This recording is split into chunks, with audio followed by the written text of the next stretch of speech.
Poverty, military families, the crime of the nation. We say we love our military. We say support the troops. It's just a crying shame that military families, families that have two children, have to go to food banks to feed them. You would think that the military would pay enough for families. You'd think that families would be able to get military housing.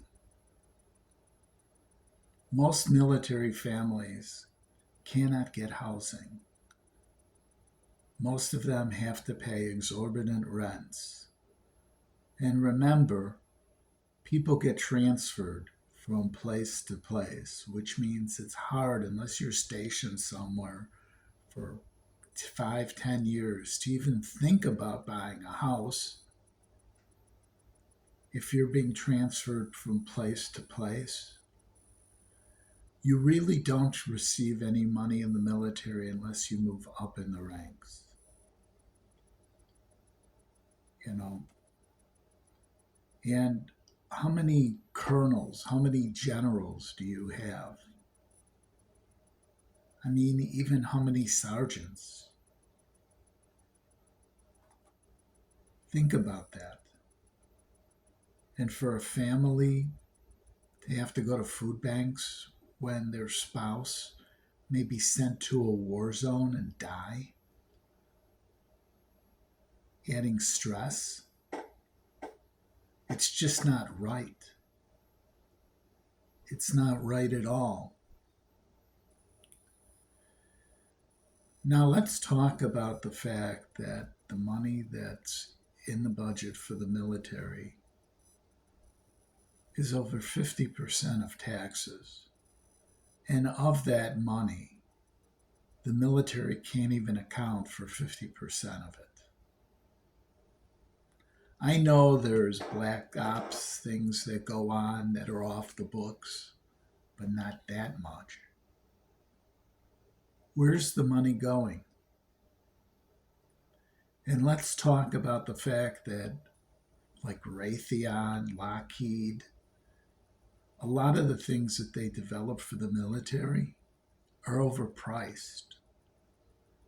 Hundreds of dollars for a hammer that you can buy at Home Depot for $25, $30. How about weapons? You can buy the same weapons the military buys, not military, for a fraction of the cost. They're getting ripped off. Why? Because when generals and colonels retire, they don't really retire. They go to work for companies like Boeing and Lockheed, dealing with their peers, people that they've made connections with. It's bloated. They take them out on dinner and whatnot, wine and dine them, get them to spend money that basically is throwing it away. And yet the average grunt, the average person that's actually on the front line when the shit hits the fan, they're getting screwed. And we just cheer them on, not realizing what's really going on. I mean, a mandatory draft is needed just to fill the ranks because basically they don't have any money in their banks. They can't even pay for rent. It's hard. It's a struggle. You would think that in the military, if one spouse is in, the other spouse could stay home with the kids. The other spouse has to go out and work to afford daycare and maybe a few extra bucks for the house. Now think about this.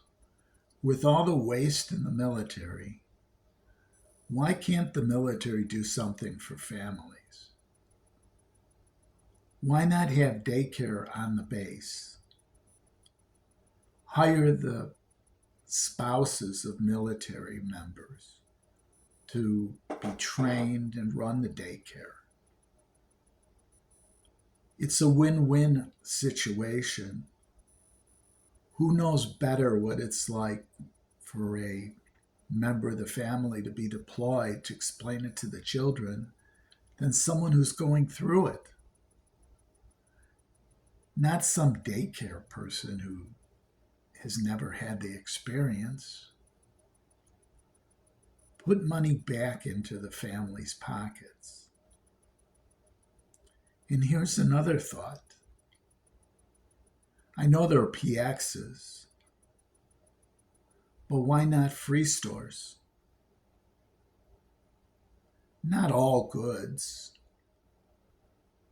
Your family's in the military, you have 2 kids, you get a voucher that enables you to pick up $400 worth of free food on the base. I mean, there's so much military waste as is. Maybe some of the money that's being funneled to these defense contractors could be funneled to farmers.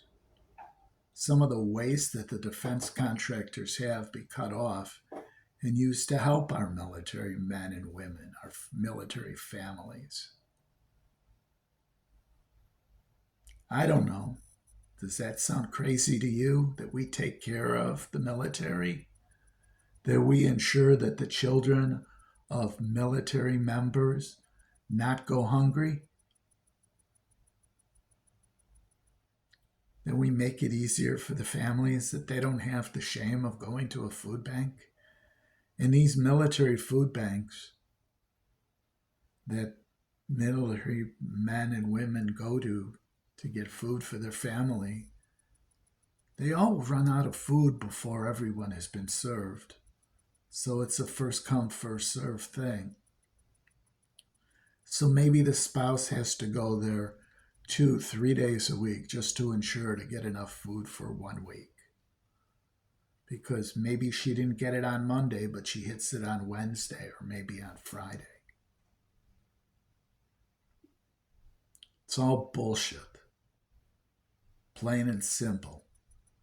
Someone's getting rich, and it's not the people that are doing the fighting.